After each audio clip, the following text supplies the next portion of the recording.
ஹரே கிருஷ்ணா கிருஷ்ண கிருஷ்ண ஹரே ஹரே, ஹரே ராமா ராமா ராமா ஹரே ஹரே. குட்டி கதைகள் 1135. இங்கு பகவான் கௌரங்கரின் ஸ்ரீரங்கத்து லீலைகளை கவனிப்போம். முன்பே ஒரு சமயம் பகவான் சைத்தன்யர் ஸ்ரீரங்கத்தை அடைந்தபோது சாதுர்மாசியம் ஆரம்பமாகிவிட்டது. சாதுர்மாசியம் என்பது பருவ மழைக்காலத்தின் 4 மாதங்களாகும். அப்போது சேரும் மழையும் பயணங்களை கடினமானது ஆக்கும். பொதுவாக துறவிகள் ஒரு புனித தலத்தில் பயணத்தை நிறுத்தி கடுமையான தபஸ்களை கடைப்பிடிப்பார்கள். ஸ்ரீரங்கமும் விஷ்ணுமூர்த்தியான ஸ்ரீரங்கநாதருடைய வீடு ஆகும். மேலும் அது ஸ்ரீ வைஷ்ணவ சம்பிரதாயத்தின் முக்கிய தலமாகும். ஆகையால் சைத்தன்ய மகாபுரு ஸ்ரீரங்கத்தில் வேங்கடபட்டர் என்ற பிராமணரின் இல்லத்தில் தங்கினார். ஸ்ரீரங்கநாதரின் பக்தர்கள் தங்களின் மத்தியில் கௌரங்கர் இருப்பதால் தங்களை ஆசீர்வதிக்கப்பட்டவர்களாக கருதினார்கள். குறிப்பாக கோவிலின் விக்கிரகத்தின் முன்பு பரவசத்தில் அவர் ஆடினார் பாடினார் என்பதைக் கண்டு மகிழ்ச்சியடைந்தார்கள். ஒவ்வொரு நாளும் வெவ்வேறு பிராமணர்கள் அவரை மதிய உணவிற்கு அழைத்தார்கள். ஒருமுறை மகாபுரு வேங்கடபட்டரிடம் வேடிக்கையாக கூறினார், உமது வழிபாட்டின் பொருளாகிய லக்ஷ்மி எப்பொழுதுமே நாராயணரின் மார்பிலையில் இருக்கின்றாள். உறுதியாக அவளே படைப்பின் மிகுந்த கற்புள்ள பெண்மணி ஆவாள். ஆனால் எனது பகவான் ஸ்ரீகிருஷ்ணர் பசுக்களை மேய்ப்பதில் ஈடுபட்டுள்ள இடையர் சிறுவனான ஸ்ரீகிருஷ்ணர் ஆவார். அத்தகு கற்புடைய மனைவியான லக்ஷ்மி ஏன் எனது சுவாமி உடன் சங்கம் கொள்ள விருப்பப்பட்டாள்? அந்த இலக்கை அடைவதற்காக லக்ஷ்மி வைகுண்டத்தில் இருக்கும் திவ்யமான மகிழ்ச்சியை விட்டுவிட்டு சபதங்களையும் கட்டுப்பாட்டு விதிமுறைகளையும் நீண்டகாலம் ஏற்றுக்கொண்டு எண்ணிலடங்கா தவங்களை மேற்கொண்டாள் அவள். அதற்கு வேங்கடபட்டர் பதிலளித்தார், பகவான் கிருஷ்ணரும் பகவான் நாராயணரும் ஒருவரே ஆவார்கள். என்றாலும் பகவான் கிருஷ்ணரின் லீலைகள் அதன் கேளிக்கையான தன்மையினால் மிக மகிழ்ச்சி ஊட்டக்கூடியது. பகவான் கிருஷ்ணர் நாராயணர் இருவரும் ஒரே நபர் என்பதால் பகவான் கிருஷ்ணரை விரும்பும் லக்ஷ்மியின் நினைப்பானது அவளது கற்பு விரதத்தை முறிக்க கிடையாது. சரியாக கூறினால் அதிர்ஷ்ட தேவதை பகவான் கிருஷ்ணருடன் இணைந்து ராச நடனத்தை அனுபவிக்க விரும்பியது என்பது ஒரு சிறந்த கேளிக்கையாகும். அவள் தன்னை பகவான் கிருஷ்ணருடன் அனுபவிக்க விரும்பினால் அதில் என்ன தவறு? தாங்கள் ஏன் இதனை இவ்வளவு கேலி செய்கின்றீர்கள் என்றார் அவர். அதற்கு மகாபிரபு பதிலளித்தார், லக்ஷ்மியின் மீது எந்த பிழையும் கிடையாது என எனக்கு தெரியும். ஆனால் அவ்வாறு இருப்பினும் அவளால் ராச நடனத்தில் பங்கு கொள்ள முடிய கிடையாது. அதிர்ஷ்ட தேவதையாக இருந்த போதிலும் அந்த வாய்ப்பினை அவளால் ஏன் பெற முடிய கிடையாது என தங்களால் கூற முடியுமா என்றார் அவர். இதற்கு வேங்கடபட்டர் பதிலளித்தார், இந்த சம்பவத்தின் மர்மத்துக்குள் என்னால் நுழைய முடியாது. நான் ஒரு சாதாரண உயிர்வாளி. நான் எவ்வாறு முழுமுதற் கடவுள் பகவான் கிருஷ்ணரின் செயல்களை புரிந்து கொள்ள முடியும்? அவை லட்சக்கணக்கான சமுத்திரங்களை விட மிக மிக ஆழமானவை என்றார் அவர். அதற்கு பகவான் சைத்தன்யர் விளக்கமளித்தார், முழுமுதற் கடவுளின் மீதான பயபக்தியுடன் கூடிய வழிபாட்டு நினைப்பினால் லக்ஷ்மினால் ராச லீலையில் இணைய முடிய கிடையாது என்றார் அவர். வைகுண்டத்தில் பகவான் கிருஷ்ணரிடம் பயபக்தியானது வழக்கத்தில் இருக்கின்றது. விருந்தாவனமோ பகவான் கிருஷ்ணரின் மீதான எளிமையான இயற்கையான அன்பிற்குரிய இடமாகும். விருந்தாவனம் பழங்கள், பூக்கள், பசுக்கள் மற்றும் யமுனை நதியினால் அமைக்கப்பட்டு இருக்கின்றன. அங்குள்ள சூழ்நிலையானது மரியாதை உடையதாக இல்லாமல் அந்யோன்யமாக இருக்கின்றது. லக்ஷ்மியினால் தனது வைகுண்ட நினைப்பை கைவிட முடிய கிடையாது. மேலும் வைகுண்ட ரூபத்தை விட்டுவிட்டு இடையர் பெண்களின் ரூபத்தை மேற்கொண்டு விருந்தாவன வாசிகளின் அடிச்சுவற்றை பின்பற்றுவது என சிறிய வழிமுறையை பகவான் கிருஷ்ணனின் ராச லீலையில் நுழைவதற்கு பின்பற்றுவதற்கு அவள் தயாராக கிடையாது. இவ்வாறாக நகைச்சுவை கலந்த முறையின் மூலமாக பகவான் சைத்தன்யர் பகவான் கிருஷ்ணரை வழிபடுவது லக்ஷ்மி நாராயணரை வழிபடுவதை விட உயர்ந்தது என நெருங்கிய உறவின் எண்ணமானது பயபக்தி எண்ணத்தை விட சிறந்ததென மெய்ப்பித்து காட்டினார். எனினும் பின்பு அவர் கூறினார், தவறாக நினைக்காதீர்கள், நாம் வெறும் வேடிக்கையாக பேசினோம், நான் தங்களை நிந்திக்க கிடையாது என்றார் அவர். ஸ்ரீரங்கம் கோவிலின் மதிலுக்குள் ஒருமுறை ஒரு பிராமணர் பகவத்கீதை தனது கைகளில் வைத்து கொண்டு அமர்ந்தபடி அழுது கொண்டு இருப்பதை கண்டார் அவர். சில மக்கள் அவரை கண்டு சிரித்து கொண்டு இருந்தார்கள். இதனை கண்ட பகவான் சைத்தன்யர் வினவினார், எனது அருமை ஐயா, தாங்கள் என்ன செய்கின்றீர்கள்? தாங்கள் ஏன் அழுகின்றீர்கள்? பிராமணர் கூறினார், எனது குரு என்னை தினமும் பகவத்கீதை உச்சாடனம் செய்ய கூறினார். ஆனால் நானோ படிப்பு அறிவு இல்லாதவன். நான் பிராமணனாக பிறந்த போதிலும் சரியாக எவ்வாறு படிப்பது என எனக்கு தெரியாது. அவ்வாறு இருப்பினும் நான் என்னால் முடிந்த அளவு சிறப்பாக படிக்க முயற்சிக்கின்றேன் என்றார் அவர். ஆனால் நீங்கள் அழுவது ஏன் என கேட்டார். அதற்கு அவர், உண்மையில் அர்ஜுனனின் தேரோட்டியாக ரதத்தில் அமர்ந்திருக்கும் பகவான் கிருஷ்ணரை மட்டுமே நான் காண்கின்றேன். கடிவாள வாரை தனது கரங்களில் பற்றியபடி அவர் மிக அழகாக கருமையாக தோற்றமளிக்கின்றார். பகவான் கிருஷ்ணர் அர்ஜுனனுக்கு உபதேசிப்பதை கவனித்து பார்க்கும்போது எனது இருதயம் மூழ்கடிக்கப்பட்டு எனது கண்ணீரை என்னால் கட்டுப்படுத்த முடியவில்லை என்றார் அவர். இதனால் பிராமணரை அரவணைத்து கொண்ட கௌரங்கர் அவருக்கு உறுதிப்படுத்தி கூறினார், தங்களால் முறையாக படிக்க இயலாவிடினும் பகவத்கீதையின் செய்தியை உணர்ந்து கொண்டு இருப்பதால் தாங்களே பகவத்கீதை உண்மையான மாணவர் ஆவீர் என்றார் அவர். இப்பொழுது மதுரையின் அருகில் சுற்றி கொண்டு இருந்தபோது ராமபிரானிடம் சரண் அடைந்திருந்த பக்தர் ஒருவரின் வீட்டிற்கு மகாபிரபு வந்தார். அந்த பக்தர் ராமாயணத்தில் விவரிக்கப்பட்டு இருப்பதை, அன்னை சீதையை ராவணன் கடத்தி சென்றதை நினைவிற்கொண்டு எப்பொழுதும் துக்கமாக இருந்தார். உண்மையில் சீதையை கடத்தி செல்வதற்கு ராவணனால் முடிந்திருக்க முடியாது என நான் நினைக்கின்றேன் என்ற கருத்தை தெரிவித்து அவரை சமாதானப்படுத்தினார் பகவான் சைத்தன்யர். சில நாட்களுக்கு பின்பு கௌரங்கர் அருகில் இருந்த ஒரு ஆசிரமத்தில் இருந்து கூர்ம புராணத்தின் பழங்கால கையெழுத்து பிரதி ஒன்றை கண்டெடுத்தார். அதில் பின்வருமாறு விவரிக்கப்பட்டு இருக்கின்றது. ராவணன் உண்மையான சீதையை கொண்டு செல்ல கிடையாது, ஆனால் அவளின் மாய பிரதிநிதியை கொண்டு சென்றான். ராமரை விட்டுவிட்டு பிரிந்து இருந்தபொழுது சீதையின் உண்மையான உருவம் அக்னி தேவரால் பாதுகாக்கப்பட்டு இருந்தன. பகவான் சைத்தன்யர் கூர்ம புராணத்தின் சம்பந்தப்பட்ட பக்கத்தை துக்கத்தில் இருந்த பக்தரிடம் கொண்டு வந்து கொடுத்தார். இவ்வாறு துயரத்தில் இருந்து விடுபட்ட அந்த பக்தர் உறுதியுடன் கூறினார், தாங்கள் ஒரு சந்நியாசி போன்று தோற்றமளித்த போதிலும் உண்மையில் எனக்கு மிக பிரியமான ராமபிரானே என்றார் அவர். படிப்படியாக தென்னிந்தியாவின் மேற்கு கடற்கரை அடைந்தார் மகாபிரபு. அங்கு அவர் திருவனந்தபுரம், உடுப்பி மற்றும் சிருங்கேரி போன்ற புனித தலங்களுக்கு விஜயம் செய்தார்.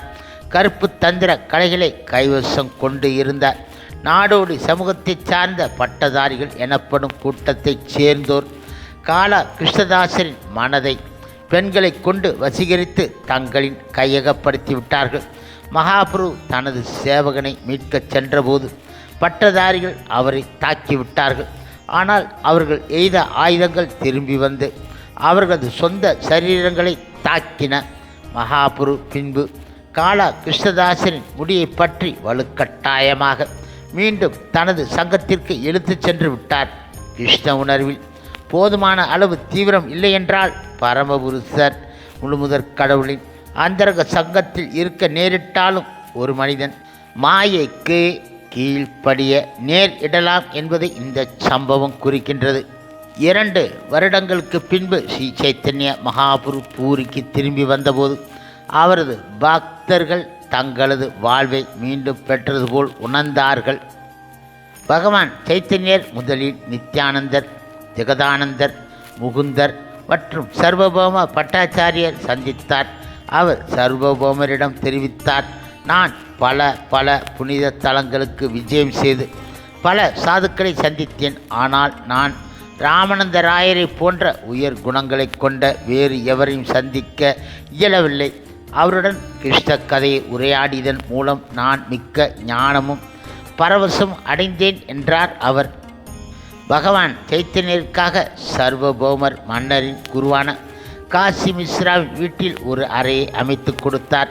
அந்த அறையானது வசதியான முறையில் ஜெகநாதர் கோவிலுக்கு அருகில் இருந்த போதிலும் தனியாகவும் அமைதியுடனும் இருந்தது. பகவான் தனது இல்லத்தில் தங்குகிறார் என்பதில் காசி மிஸ்ரா மிக்க மகிழ்ச்சி அடைந்தார். அவர் சைத்தன்ய மகாபிரபு திரும்பி வருவதை எதிர்பார்த்து வெவ்வேறு பகுதிகளில் இருந்து பல பக்தர்கள் பூரிக்கு வந்து சேர்ந்தார்கள். அவரது வருகையை கேள்விப்பட்ட அந்த பக்தர்கள் அனைவரும் அவரை காண வேகமாக விரைந்தார்கள். அவர்களில் ஒருவரான கோவிந்தர் வேண்டிக் கொண்டார், எம்பெருமானை தயவு செய்து தங்களின் தனிப்பட்ட கைங்கரியத்தில் எனது வாழ்வை கழிக்க என்னை அனுமதிக்கவும். கோவிந்தர் ஈஸ்வரபுரியின் சிஷ்யர் ஆனதால் மகாபுரியின் ஆன்மீக சகோதரர் ஆவார். ஆன்மீக சகோதரர் இடமிருந்து சேவையை ஏற்றுக்கொள்வது என்பது நன்னடத்தை கோட்பாட்டின் விதிமுறைகளால் தடை செய்யப்பட்டு இருப்பதால் கௌரங்கர் முதலில் தயங்கினார். ஆனால் அவ்வாறு அவருக்கு சேவை செய்யும்படி ஈஸ்வரபுரியினால் தான் அறிவுறுத்தப்பட்டதாக கோவிந்தர் விளக்கமளித்த பின்பு நன்னடத்தை கோட்பாட்டின் விதிகளை ஆன்மீக குருவின் கட்டளை விலக்கி விடுகின்றது என்பதால் பகவான் அதை ஏற்றுக்கொண்டார். அவர் இப்பொழுது கோவிந்தர் பகவான் இந்த உலகில் இருந்து புறப்படும் வரை பலதரப்பட்ட வழிகளில் நம்பிக்கையுடன் அவருக்கு சேவை செய்தார். அவர் சைத்தன்ய மகாபிரபு காலா கிருஷ்ணதாசரை மீட்டு இருந்த போதிலும் தனது சங்கத்தில் தொடர்ந்து அவரை வைத்து கொள்ள விரும்ப கிடையாது. தனது சகாக்களிடம் அவர் கூறினார், இந்த மனிதன் நம்பிக்கை இல்லாமல் என்னை விட்டு சென்று விட்டான். இனிமேல் நான் இவனை காண விரும்ப கிடையாது. இதனை கேட்ட காலா கிருஷ்ணதாசர் அழத் துவங்கிவிட்டார்.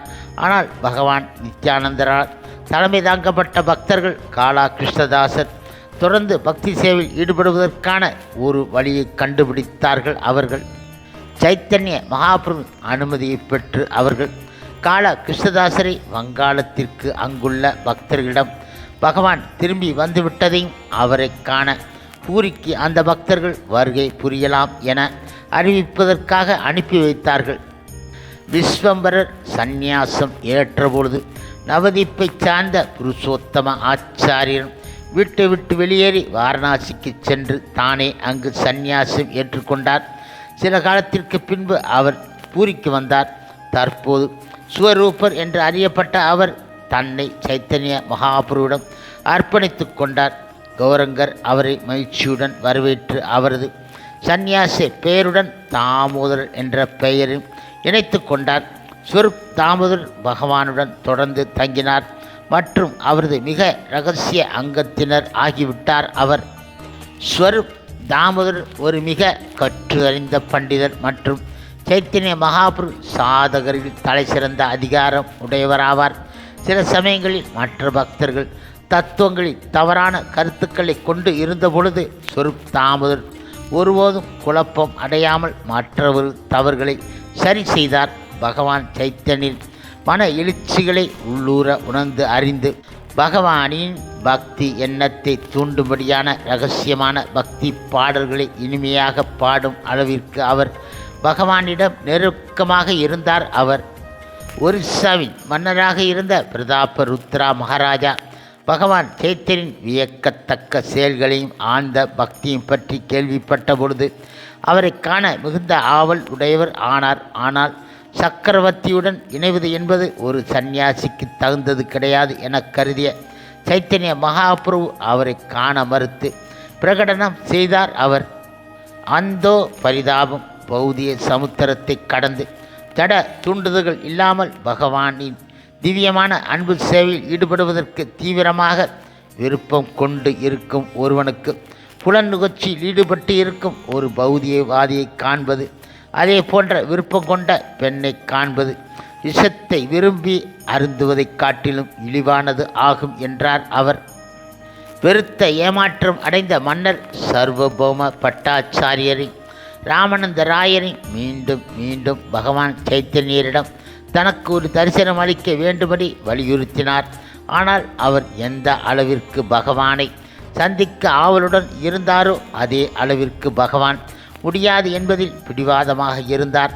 தனது பக்தர்கள் தொடர்ந்து தன்னை வற்புறுத்தி கொண்டு இருந்ததால் தான் பூரியை விட்டுவிட்டு எளிமையாக விலகிச் சென்றுவிட்டு பின்பு திரும்பி வரவே மாட்டேன் என பகவான் தனது பக்தர்களை பயமுறுத்தும் செய்தார். சர்வபௌமர் இதனை பிரதாபருத்திர மகாராஜா இடம் தெரிவித்த பொழுது பயப்படுத்தப்பட்ட மன்னர் ஏங்கினார். கௌரங்கர் தென்னிந்தியாவில் இருந்தபோது மரங்களுக்கு கூட தனது கருணை பொழிந்தார். 7 தென்னை மரத்தண்டுகளை கட்டி அணைத்ததன் மூலம் அவற்றை அவர் வைகுண்டத்துக்கு அனுப்பிவிட்டார். பிரதாபருத்திரன் என்ற இந்த துர்ப்பாக்கிய ஆத்மாவை தவிர மற்றெல்லா பாவிகளையும் விடுவிக்க மகாபுரு உறுதி கொண்டு இருக்கின்றாரோ? கௌரஹரி என்மேல் இரக்கம் கொள்ளவில்லை என்றால் நான் எனது ராஜ்யத்தை விட்டொழித்து ஒரு துறவியாக வீடு வீடாக பிச்சை எடுப்பேன். ஆனால் கௌரஹரி இணங்க மறுத்த நிலையில் தொடர்ந்து இருந்தார். மன்னர் ஏமாற்றம் அடைந்த போதிலும் என்றாவது ஒரு நாள் பகவானின் கருணையை பெறுவதில் நம்பிக்கையுடன் இருந்தார் அவர்.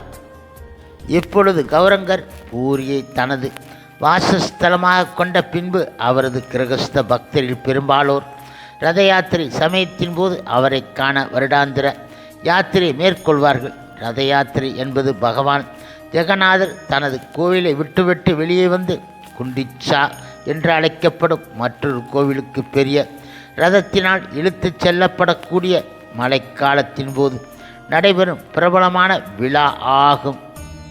பழங்காலத்தில் இருந்தே பல்வேறு யாத்திரிகர்கள் ரத யாத்திரையில் கலந்து கொள்வதற்காக வங்காளத்தில் இருந்து பூரிக்கு பயணம் மேற்கொள்வார்கள். அவ்வாறு வந்த பகவான் சைத்தன்யரின் பக்தர்கள் மழைக்காலத்தில் 4 மாதங்கள் முழுவதும் அவருடன் இருப்பார்கள். முதன்முறை அவர்கள் 200க்கும் மேற்பட்ட குழுவாக சென்றார்கள். பூரிக்கு வந்த பின்பு முக்கியமான அருவவாதியாக முன்பு பிரபலம் அடைந்திருந்த சர்வபௌம பட்டாச்சாரியர் தங்களின் மத்தியில் ஆடிக்கொண்டு பாடிக்கொண்டு இருப்பதைக் கண்டு மிகுந்த மகிழ்ச்சி அடைந்தார்கள்.